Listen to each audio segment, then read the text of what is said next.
দর্শক, ঈদ যাত্রার খবরাখবর জানাতে আমি সোহাগ যুক্ত হয়েছি আপনাদের সাথে। দর্শক, আমি বর্তমানে আছি নবীনগর চন্দ্রা মহাসড়কের বাইবেল বাস স্ট্যান্ডে।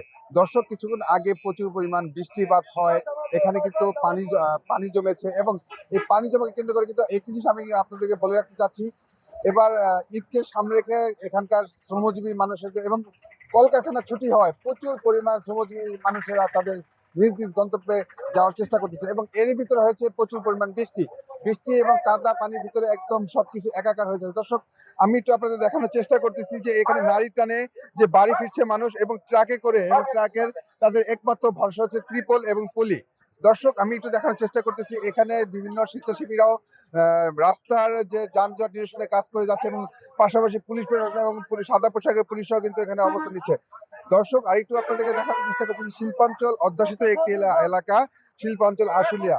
ধাপে ধাপে বিভিন্ন কলকারখানা ছুটি হওয়ায় এখানে নারী টানে কিন্তু বাড়ি যাচ্ছে, কিন্তু এখানে সকাল থেকে এবং দুপুরের পর থেকে আমরা জানতে পেরেছি, যেমনটা অভিযোগ আছে, যাত্রীরা যে কৃত্রিম সংকট পড়েছে বাসের এবং তারা অনেকক্ষণ 1 ঘন্টা 2 ঘন্টা এবং অধিকাংশ সময় কিন্তু সকাল থেকে অপেক্ষা করেছে বাসের জন্য, কিন্তু তারা কিন্তু বাসের টিকিটও পায়নি। দর্শক, একটু দেখানোর চেষ্টা করতেছি যে তারা এই কিছু এখানকার যে শ্রমিকেরা আছে তারা কিন্তু ভাড়া কম বিধায় কিন্তু জীবনের ঝুঁকি নিয়ে তারা পিক আপে করে কিন্তু বাড়িতে যাচ্ছে। আমি একটু আপনাদের দেখানোর চেষ্টা করতেছি এখানে প্রচুর পরিমাণ পানি জমেছে রাস্তায় এবং রাস্তার পাশের ভিতরে বিভিন্ন ভলেন্টিয়ার। তবে প্রধান কথা হচ্ছে দর্শক, রাস্তার একাংশ দুই লেন হওয়ায় রাস্তার একাংশ কিন্তু পানি জমে গেছে এবং এই পানির ভিতরে কিন্তু মানুষ তাদের নারীর টানে বাড়ি যাচ্ছে। আমি আরেকটা জিনিস আপনাদের বলে রাখতে চাচ্ছি, কিন্তু এখানে জীবনের ঝুঁকি নিয়ে কিন্তু তারা বাড়িতে যাচ্ছে। বিভিন্ন ট্রাক, পিক আপ, অ্যাম্বুলেন্স এবং এমনকি তারা হাইস পরিবহন এবং বিভিন্ন ভাবে কিন্তু তারা যেভাবে পারে তারা সেভাবে যাচ্ছে জীবনের ঝুঁকি নিয়ে। তো দর্শক, আরেকটু আপনাদেরকে দেখানোর চেষ্টা করতেছি পানির সাথে সাথে কিন্তু এখানে যাত্রীরা একদম প্রচুর দুর্ভোগ পোহাতে হচ্ছে, বিশেষ করে বৃষ্টি হয় এখানে দাঁড়ানোর পর্যন্ত জায়গা নেই।